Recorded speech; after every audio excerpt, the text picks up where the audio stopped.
ठीक है। Now for heading solution, the most important part of the physical chemistry. बात जब आती है फिजिकल केमिस्ट्री की उसमें, और उसमें मोल की बात ना है, ये हो नहीं सकता, है ना।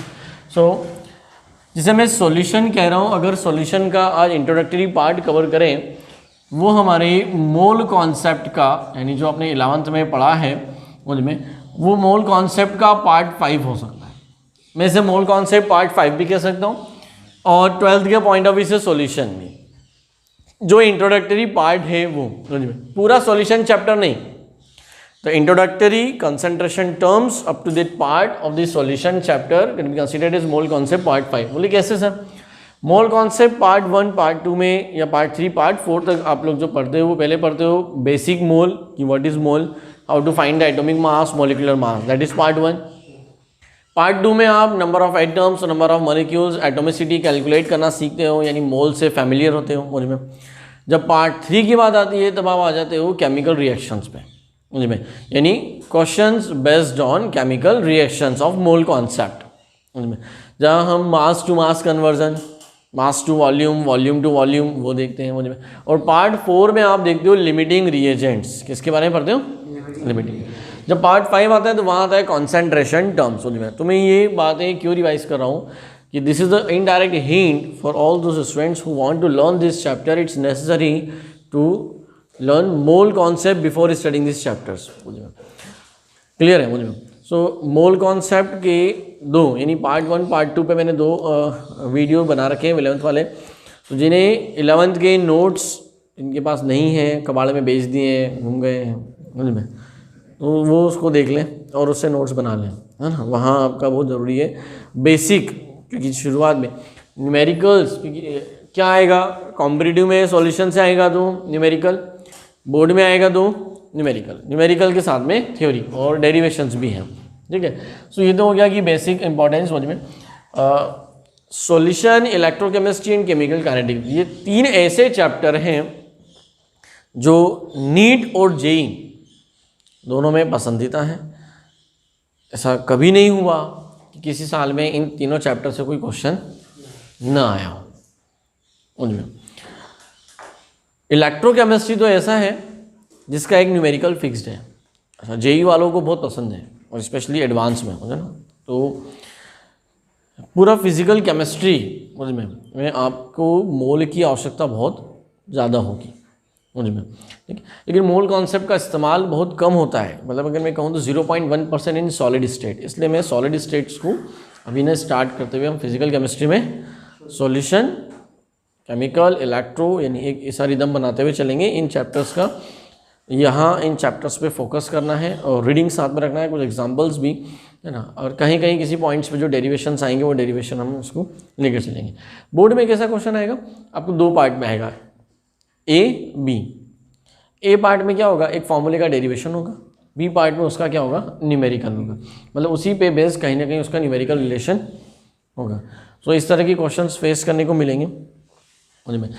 बट इन द करंट मुझ में, अभी करंट बात करें तो इस साल की जो डिलीटेड सिलेबस के हिसाब से बात किया जाए तो सॉल्यूशन में से एक पोर्शन उन्होंने हटा दिया है, that is want Hoff factor. उन्होंने वो पोर्शन हटा दिया जो नीट और जेईई में पूछा जाता है। कौन सा पोर्शन हटा दिया? नीट। तो बोर्ड वाला सेक्शन उन्होंने रखा है, लेकिन नीट जेईई वाला नहीं रखा है मुझ में। We will cover van't Hoff factor but later on. तो अब ये वांट ऑफ फैक्टर क्या है सर? अभी तो चैप्टर समझ भी नहीं आया, बोले है क्या यहाँ पर, हम इसके बारे में पढ़ना है क्या बोले। तो सॉल्यूशंस से आप बहुत अच्छे से परिचित हो, आप सबको पता है ना। तो 1 बाय 1 हम कुछ पॉइंट्स को नोट करते चलेंगे उनमें, है ना। अभी आप अपने पॉइंट्स को नोट करते चलेंगे फटाफट। उनमें कहाँ पे लिख लो भाई, it is a homogeneous mixture. Solution is a homogeneous mixture.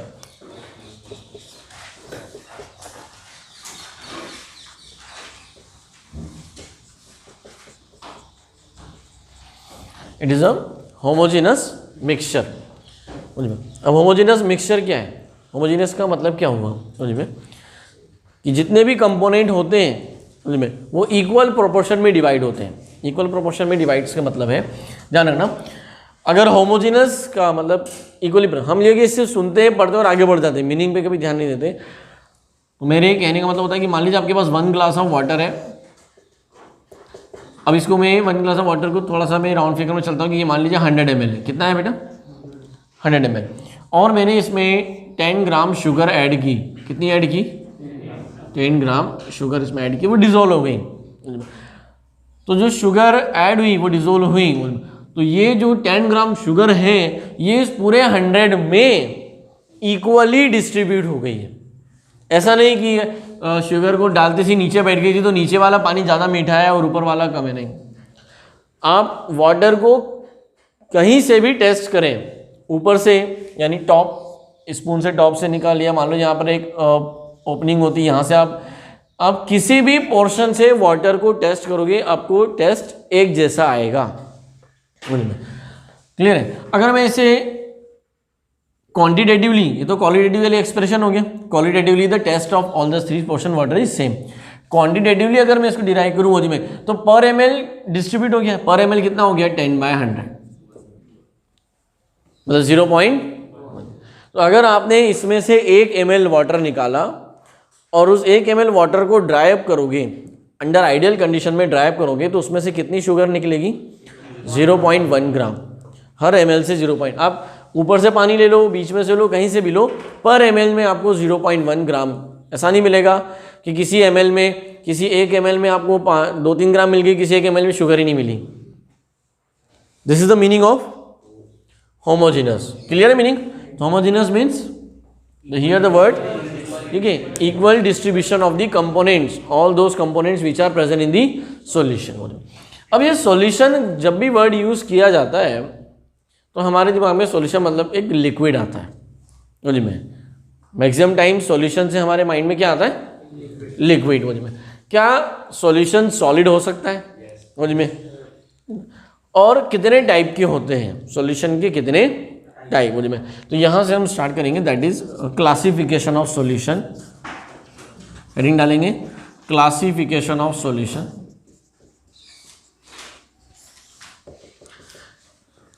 अभी किस किस के बेस पे सॉल्यूशन को? ऑन द बेसिस ऑफ, समझो भाई, अभी लिखो नहीं, on the basis of number of components, number of components present in the solution. ठीक है, on the basis of nature of solvent. ठीक है, पहले देखते हैं on the basis of nature of number of components, मतलब जैसे बाइनरी सॉल्यूशन, टर्नरी सॉल्यूशन, ठीक है, एंड मल्टीनरी। सो बाइनरी मतलब क्या हो? ऐसा सॉल्यूशन जिसके अंदर सिर्फ 2 ही कंपोनेंट हैं, जिसे आप जनरली जानते हैं solute and solvent. But a ternary, that type of solution which contain 3 components, जिसमें क्या है? 3 कंपोनेंट्स हैं। तो क्या बोले एक नया नाम आएगा? नहीं, 3 कंपोनेंट है तो भैया सॉलिड और सॉल्वेंट ही होते हैं, नाम तो 2 ही होते हैं उनके उनमें, लेकिन 3 टाइप के कंपोनेंट से मिलकर बना है। फॉर एग्जाम्पल अगर मैं बोलूँ जैसे कोका कोला, अब ये कैसा हुआ? ये एक सॉल्यूशन है, लेकिन कैसा है? मल्टीनरी सॉल्यूशन है वो सॉल्यूशन ही, लेकिन सॉरी, वाटर में शुगर भी है, ठीक है, देन प्रिजर्वेटिव्स भी है, कार्बन डाइऑक्साइड गैस भी है ना। उसमें नंबर ऑफ कंपोनेंट्स को डिसोल्व किया गया है। उसमें क्या किया गया? बहुत सारे और वो सारे कंपोनेंट्स इक्वली डिस्ट्रीब्यूटेड हैं। कभी ऐसा नहीं होता कि कोका कोला पीने पे शुरुआत में ऊपर वाला कोका कोला का टेस्ट अच्छा आता है, नीचे वाला टेस्ट, समझ में? आपको टेस्ट में कोई ऐसा फर्क नजर नहीं आता, क्योंकि उसमें जितने भी कंपोनेंट्स हैं, अच्छा कंपोनेंट की लिस्ट आपको मिल जाएगी, उसमें बहुत सारे कंपोनेंट्स होते हैं, समझ में? सो वो कैसा है? मल्टीनरी, यानी वहाँ बहुत सारे कंपोनेंट्स होते हैं। सो binary component, binary solution means that type of solution which contain 2 type of components, that is one is a solute and another one is a solvent. लेकिन solute कैसे बोलेंगे? ठीक है, एक होता है वो जो सॉल्यूशन की फिजिकल स्टेट को डिसाइड करता है, जो क्या करता है? सॉल्यूशन की फिजिकल। अभी देखो हमेशा नमक पानी में घुले ये जरूरी नहीं है, पानी नमक में भी हो सकता है। कैसे? अगर मैंने नमक के डब्बे में अगर पानी की 4-5 बूंद डाल दी तो वो भी सॉल्यूशन हुआ, लेकिन ये कैसा हुआ? Solid solution. कैसा सॉल्यूशन हुआ? तो देखो ये सॉल्यूशन सॉलिड है, ये किसने डिसाइड किया? सॉल्ट ने। और यहां सॉल्ट की क्वांटिटी क्या थी? ज़्यादा थी, तो वो क्या हुआ? सॉल्वेंट। सॉल्वेंट कौन होता है? That component which decides the physical state of the solution. जो ज़्यादा होता है वो नहीं, जो क्या डिसाइड करे?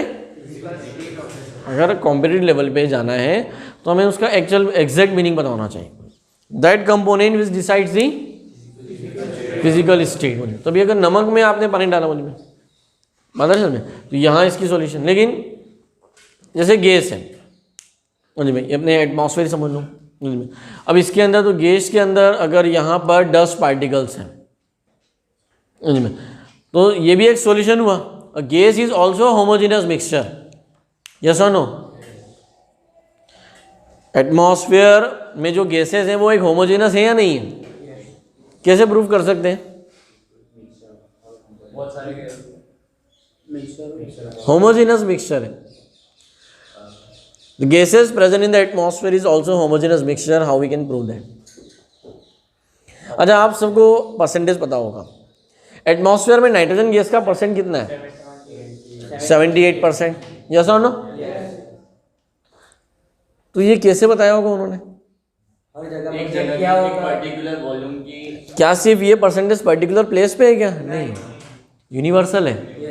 मतलब यूनिवर्सल मीन्स अर्थ के इन्वायरमेंट में, क्योंकि एटमॉस्फेयर का है, हमारा इन्वायरमेंट में ही है ना, बाकी दूसरे प्लैनेट्स पे इन्वायरमेंट नहीं है।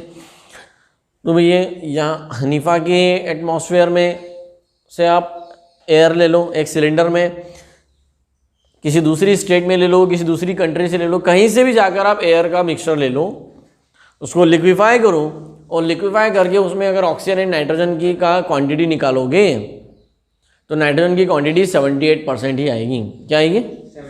मतलब in the atmosphere the nitrogen gas is equally distributed. पूरे एटमॉस्फेयर में, पूरे एटमॉस्फेयर का मतलब सिर्फ इंडिया ही नहीं हो गया भाई, पूरा अर्थ मुझ में, in the complete atmosphere of the earth nitrogen is equally, oxygen is equally. ऐसा नहीं है कि इंडिया में ऑक्सीजन ज़्यादा है, यूएस में ऑक्सीजन कम है मुझ में, है ना?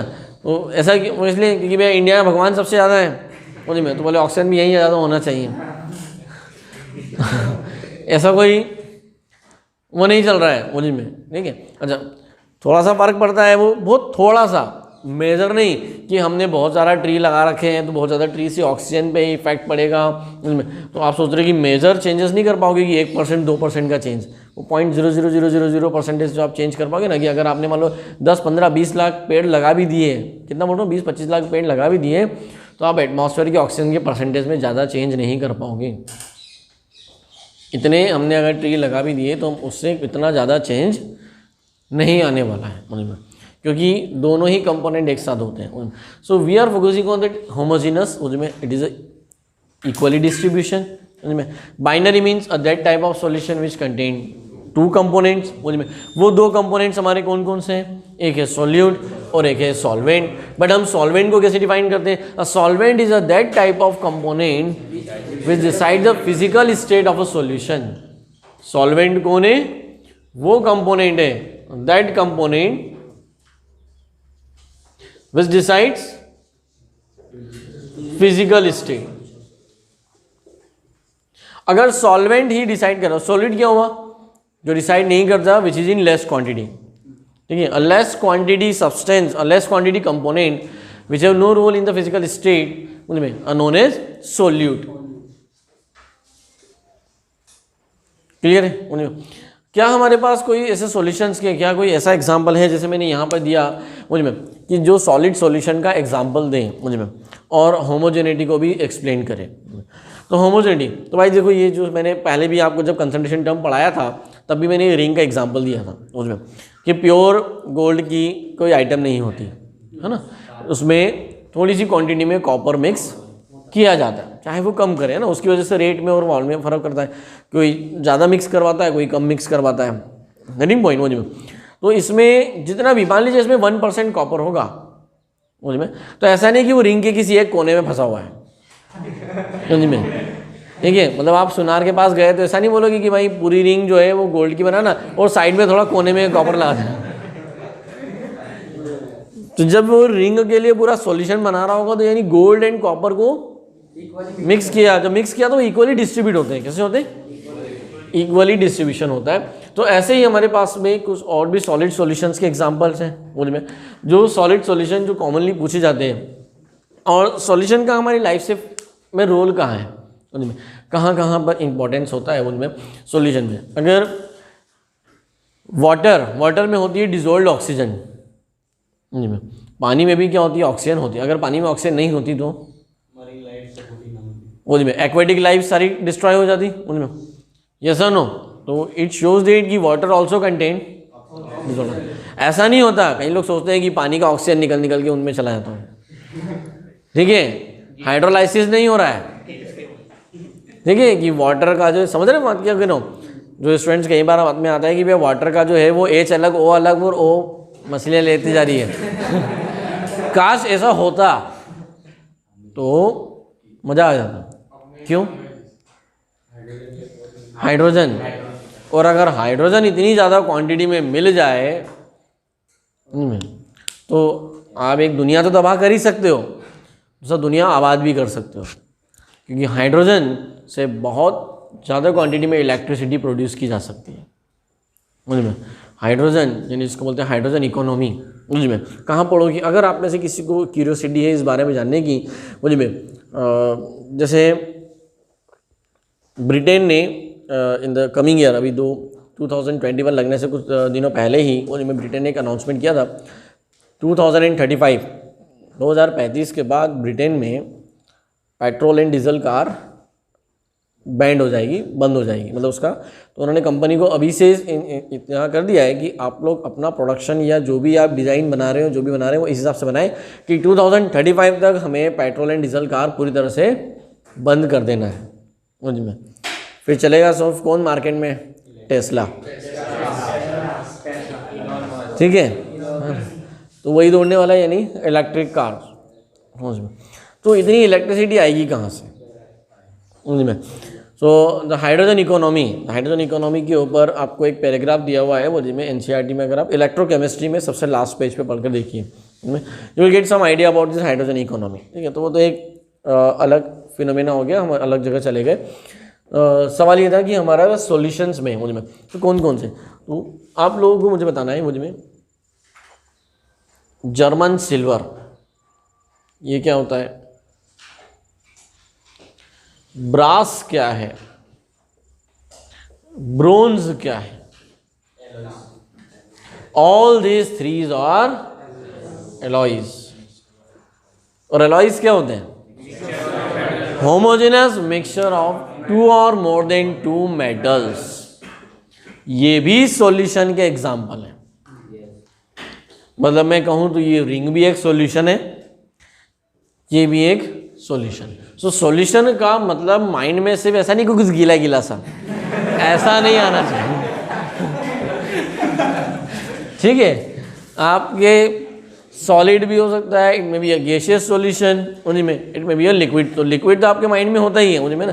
जैसे कोई बोला कि मैं सॉल्यूशन से नहा के आया था, मैं लगता ना कि सॉल्यूशन नहा के तो गीले ही होके आया होगा, जरूरी नहीं है। भाषा समझ में आ रही भाई मुझे। लेकिन ये तो इनसे मजाक मस्ती के लिए नहीं है, इन एलॉयज का कंपोजिशन कॉम्पिटेटिव एग्जाम में पूछा जाता है मुझ में। तो these are the 3 examples of the solid solution. ये किसके एग्जाम्पल है बता रहे कि सॉलिड सॉल्यूशन भी हमारे चारों तरफ फैले हुए हैं, गैसियस सॉल्यूशन भी हमारे पास है, यानी हम सॉल्यूशन के अंदर ही बैठे हुए हैं, दैट इज एटमॉस्फेयर मुझ में, वो गैसियस सॉल्यूशन है। और लिक्विड सॉल्यूशन से तो आप परिचित हैं ही पूरा। लेकिन ये जर्मन सिल्वर किससे मिलकर बना होता है, ब्रास किससे मिलकर बना होता है, ब्रोंज किससे मिलकर बनाता है, किसी को पता है? जर्मन सिल्वर जो बना होता है, ये तीनों अलॉयज हैं। मैं यहाँ लिख देता हूँ भाई, ये अलॉय है। ये बना होता है nickel plus copper plus zinc का, ये 3 मेटल से मिलके बना होता है। उनमें ब्रास कॉपर और zinc, only copper and zinc. Bronze tin plus copper, ये इन तीनों का कंपोजिशन है। ये कंपोजिशन अगर याद रख लिया तो हो सकता है कि एक क्वेश्चन कभी आता ही पूछा भी जाता है वो में, तो आप अटेम्प्ट कर सकते हो उनमें कि composition of alloy. This are the examples of solid solution as well as the alloys. में एलॉयज के भी एग्जांपल हो जाते हैं हमें। जर्मन सिल्वर का तीनों में कॉमन जो दिखेगा वो क्या दिखाई देगा आपको? कॉपर कॉमनली दिखाई देगा इन सब में। क्लियर है? So this is about the alloys. ये एलॉयज के बारे में वो सॉल्व। सो अगर से बात आ रही है solid solution, gaseous solution, liquid solution की, मतलब एक क्लासिफिकेशन यहाँ से आ रहा है on the basis of nature of solvent. Solvent के बेस पे 3 टाइप के सॉल्यूशन हो गए, solid solution, liquid solution and gaseous solution. लेकिन सॉलिड में भी 3 टाइप, लिक्विड में भी 3 टाइप और गैसियस में भी 3 टाइप। अब वे कैसे, समझ में आ रहा है? तो ये वाला पार्ट पहले देखते हैं। पहले है तो ये अपने क्लासिफिकेशन आप बना लोगे, क्लासिफिकेशन बना के एग्जाम्पल से लिख लोगे। This are the some examples of the solid solution और एलॉयज, उनमें सॉल्वेंट एंड सॉलिड की डेफिनेशन उनमें। उसके बाद हम स्टार्ट करते हैं on the basis of nature of solvent. ये क्लासिफिकेशन पूरा डिटेल में देखते हैं उनमें। ठीक है, now what about heading classification on the basis of physical state of solvent. Solvent की फिजिकल स्टेट पे हमने देखा 3 टाइप के सॉल्यूशन होते हैं, solid solution, liquid solution and gaseous solution. लेकिन उन सब के भी 3 बेसिक पार्ट हैं। वो कैसे हैं तो इसको एक टेबुलर फॉर्म में समझो। ऐसी एक टेबल हमने सरफेस केमिस्ट्री में भी पढ़ी थी, वो यहीं पे देख रहे हैं, solute, solvent and there examples. तो फटाफट इसके ऊपर जो है सब रिव्यू करते हैं। मान लीजिए मैं बात कर रहा हूँ अभी सॉलिड सॉल्यूशन की।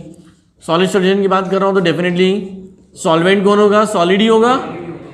सॉलिड सॉल्यूशन मतलब सॉल्वेंट सॉलिड होगा। सॉलिड कुछ भी हो सकता है, तो वो हम तीनों लेते हैं, solid, liquid and gas.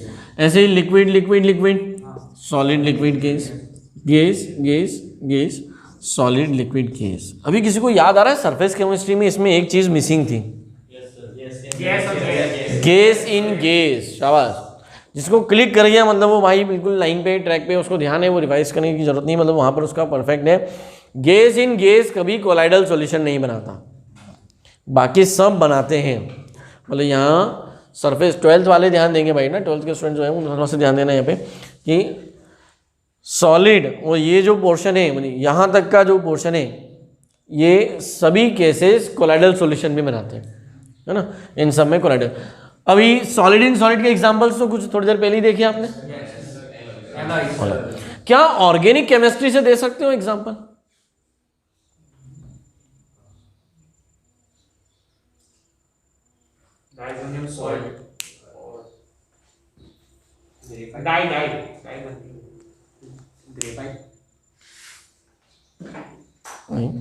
Graphite element है, सॉल्यूशन नहीं। एलोट्रोप है, एलोट्रोप। अच्छा अभी सोचिएगा ऑर्गेनिक की हमें कहाँ जरूरत पड़ेगी, मतलब इस कैटेगरी से भी आप सोच सकते हो। तो भी हम देखते हैं सॉलिड इन सॉलिड में हमारे एलॉयज अभी मैं लिख रहा हूँ, ठीक है ना। लिक्विड इन सॉलिड, यहाँ ऑर्गेनिक आपको कहीं नजर आता है?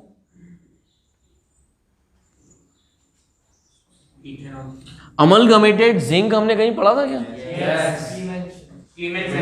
क्लेमेंशन रिडक्शन, में वहाँ हम कैसे लिखते हैं? ZnHg। तो मैं यहाँ लिख रहा हूँ अमलगमेटेड जिंक, मतलब क्या है?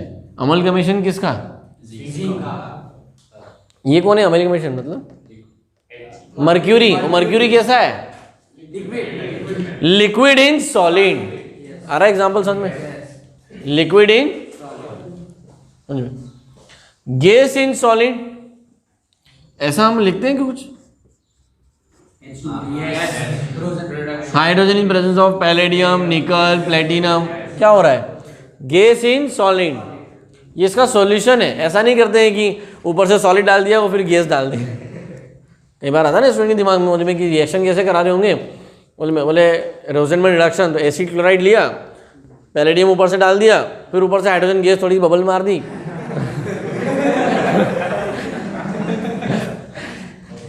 वो नहीं भाई। Now come to the solid in liquid, बहुत सारे एग्जांपल है। Glucose in water, salt in water, है ना, जो अच्छा लगे। Then sorry, liquid in liquid था, लिक्विड इन लिक्विड, नींबू पानी।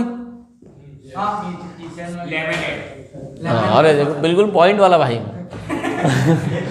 मुझे सीधे सैटरडे पे पहुंच गया है। इथेनॉल इन वाटर, मुझे तो ये है ना, हालांकि अरे आपको बोला तो सही, ग्लूकोज प्लस वाटर।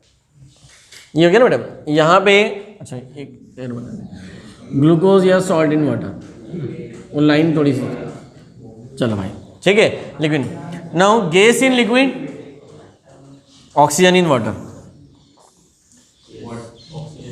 या फिर कोल्ड ड्रिंक, सॉफ्ट ड्रिंक्स, में क्या बोलेंगे उसको, soda water bottle.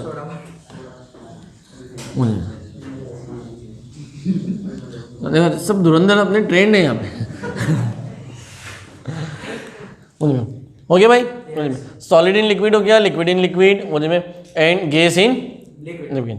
Now next हमारा जो आता है वो, ठीक है, ये solid in gas, solid in gas, liquid in gas and gas in gas. Solid in gas, dust particle solid ही हुए ना। सॉलिड इन गैस की अगर बात करें तो अगर सॉलिड, तो हमारे पास क्या आ जाता है एग्जांपल में, डस्ट, मुझे में, कि जो डस्ट पार्टिकल्स हैं मुझे में, यानी पोल्यूशन पोल्यूटेंट्स, उनमें वो क्या हुए, वो सॉलिड इन गैस के एग्जांपल में। Liquid in gas, water vapour. अच्छा, ये जो एग्जांपल्स है इसके दो फायदे होंगे, ये कोलाइडल के भी एग्जांपल हो जाएंगे और आपके सॉल्यूशंस के भी एग्जांपल हो सकते हैं। Gas in gas, homogeneous mixture of the gases in atmosphere, homogeneous mixture यहाँ पे कोई। और समटाइम अगर आपको कुछ एग्जांपल्स इनमें से अब दूसरे भी, जैसे क्लोरोफॉर्म जो होता है, तो नाइट्रोजन गैस का जो सिलेंडर होता है, नाइट्रोजन गैस, उसमें थोड़ा सा क्लोरोफॉर्म डाल दिया जाता है। तो लिक्विड इन गैस में आप क्लोरोफॉर्म इन नाइट्रोजन गैस, ये एग्जांपल्स भी ध्यान रख सकते हो, बाकी आपको ध्यान है। सो गैस इन गैस का जो एग्जांपल है, एटमॉस्फेरिक गैसेस, एटमॉस्फेरिक गैसेस। यहाँ पर आ जाता है हमारा डस्ट पार्टिकल इन एटमॉस्फेयर या गैसियस मिक्सचर, उनमें liquid in gas, water vapour, water vapour in gaseous mixture या एटमॉस्फेयर पूरा। तो ये सारे एग्जांपल्स हैं, एग्जांपल्स ध्यान होने चाहिए।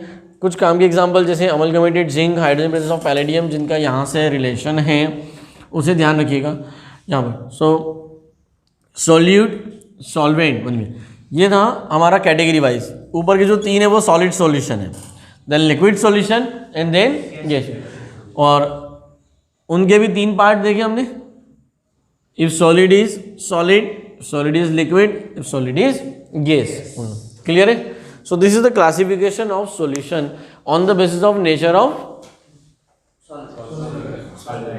Physical state of solvent. लिखा भाई, हेडिंग तो पढ़ ही सकते हो ना उनमें। तो नेचर हो गया, फिजिकल स्टेट हो गई उनमें, दोनों का मतलब क्या हुआ कि उसका नेचर कैसा है। क्लियर है उनमें? लेकिन जितने भी सॉल्यूशन अभी हम पढ़ रहे हैं उनमें, पूरा जो सॉल्यूशंस का बात हो रही है, जब सॉल्यूशंस के बारे में, तो हमारे जो सिलेबस में है वो दो हैं। हमें जो डिटेल्ड में देखना है वो कौन से, solid in liquid and gas in liquid, solid in liquid and gas in liquid, उनमें इन दो सॉल्यूशंस को हमें डिटेल में पढ़ना है पूरा।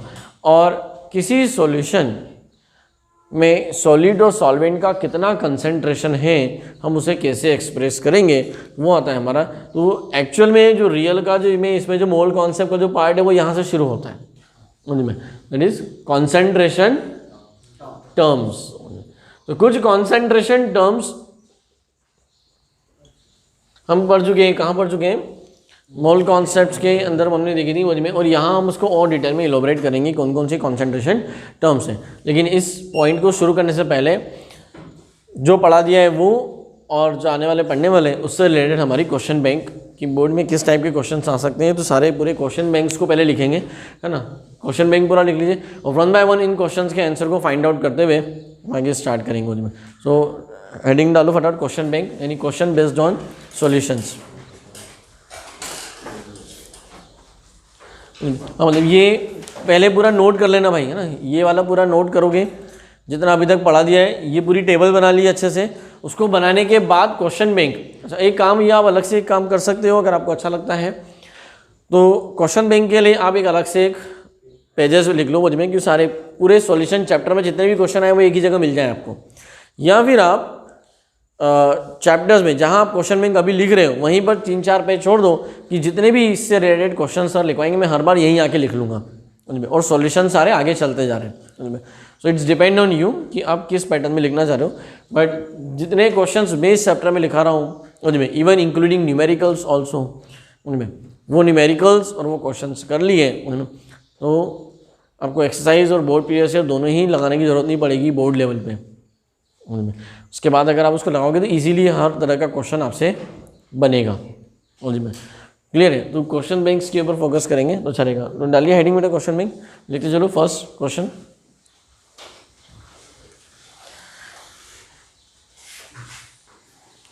what are alloys? What are alloys? What are the alloys? Give the example of 3 alloys with their composition. Give the example of 3 alloys with their composition.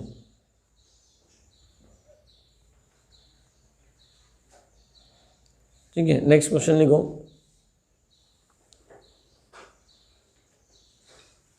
What is the meaning of binary solution? What is the meaning of binary solution? What is the meaning of binary solution?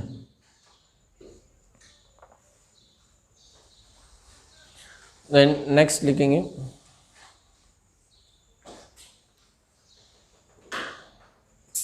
give the examples of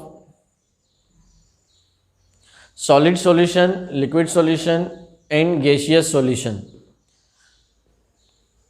Give the example of solid solution, liquid solution and gaseous solution. Okay? Then ये थे अभी तक हमने जो पढ़ा उससे related questions, है ना। एक क्वेश्चन लिखो जो इंटरेस्टिंग है, जो आपको ढूंढना है, मुझे find out. Which concentration of fluoride ion, इस पर स्टार बनाइएगा, जेई मेंस में आया था। Which concentration of fluoride ion is responsible for tooth decay? Tooth, पानी में फ्लोराइड कितना हो कि हमारे दांत गल जाएं, सड़ जाएं, ऐसा है ना, वो कंसंट्रेशन आपको फाइंड आउट करना है। ठीक है ना, हेडिंग डालो question based on concentration terms. Questions based on concentration terms.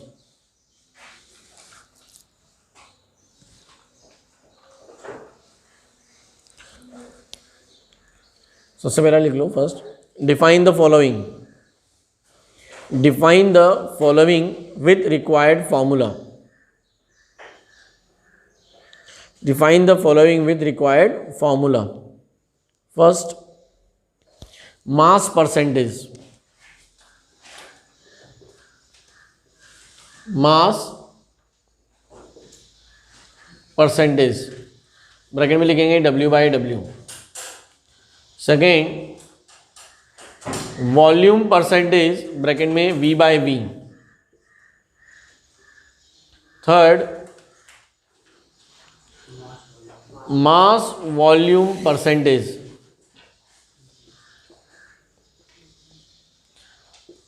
W/V। Fourth, molarity. Rita लिख मत लेना, है ना, बोलते हैं इसे मोलेरिटी, RITY। मोलेलिटी, ललिता। अच्छा देखो सबको याद है भाई।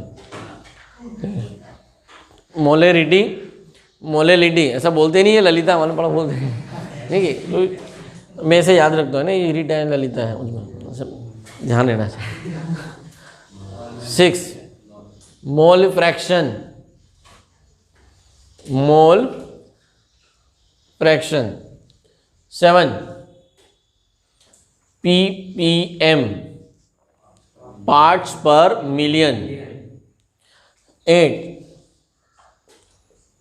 द मोस्ट इम्पॉर्टेंट नॉर्मेलिटी, मतलब अगर कॉम्पिटिटिव के लिए पढ़ाना हो ना तो ऐसा बोलो कि ये सब छोड़ दो और ये पढ़ लो, ये इतना इंपॉर्टेंट है।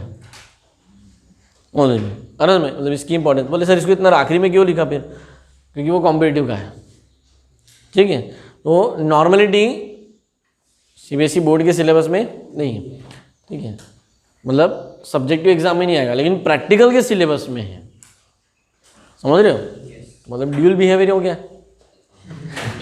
है ना, प्रैक्टिकल में है, समझ में तो पढ़ना पड़ेगा ताकि वाइवा और इन सब को अटेम्प्ट करना है। बोल सो ये सबको डिफाइन करना है और इनके फॉर्मूले लिखना है। दिस इज फर्स्ट क्वेश्चन बनेगी, हम सबको इनकी डेफिनेशन यानी एक थ्योरेटिकल क्वेश्चन इस पर बेस्ट ये बन सकता है। फिर नेक्स्ट क्वेश्चन लिखेंगे,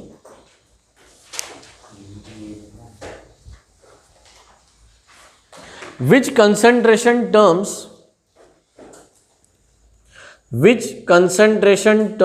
of any solution are temperature independent।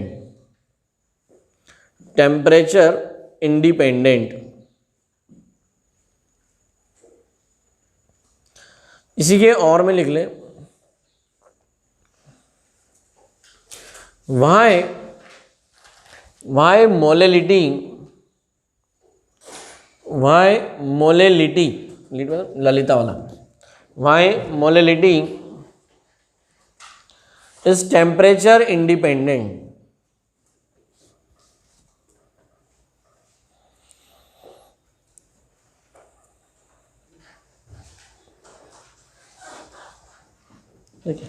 Next लिखो, what is the relation between normality and molarity?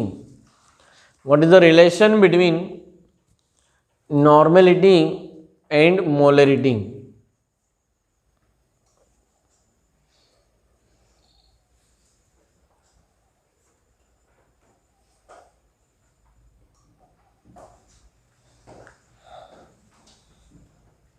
ठीक है, फिर नेक्स्ट क्वेश्चन लिखो, find out the molarity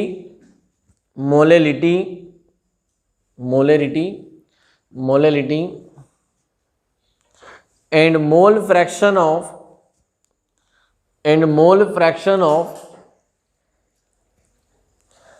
18% glucose solution।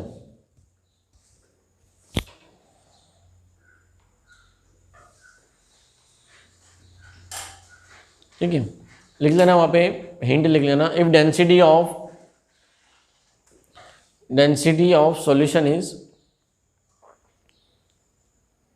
1 ग्राम पर centimetre cube. Density of solution is 1 ग्राम पर centimetre cube, इतना वहाँ पर एक हिंट में दिया हुआ है। क्लियर है?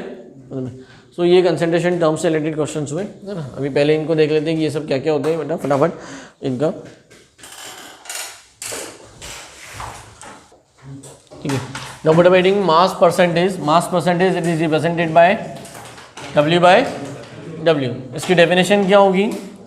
सुनो भाई आराम से, बात नहीं, definition the mass of the substance यानी the weight of solute,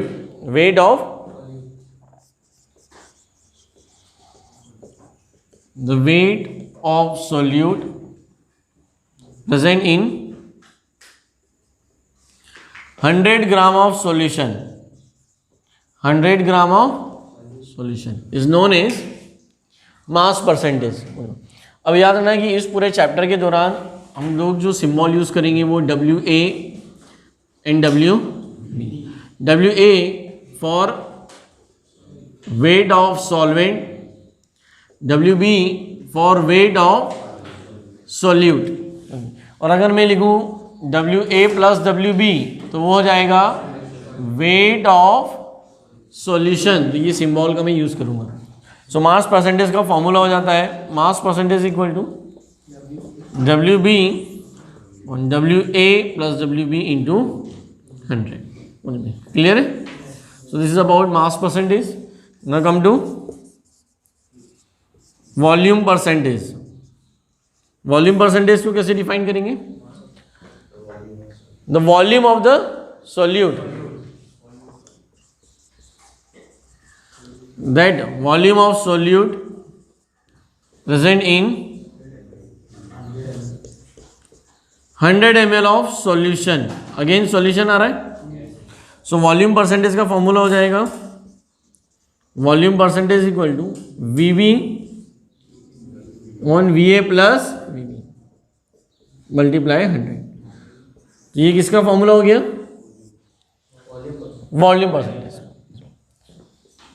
next आता है हमारे पास mass volume percentage, mass volume. अभी इन पे प्रॉब्लम करेंगे, जब न्यूमेरिकल करोगे तो आपको अप्लाई करना आएगा, अभी तो सिर्फ डेफिनेशन से कैसे यूज करना है।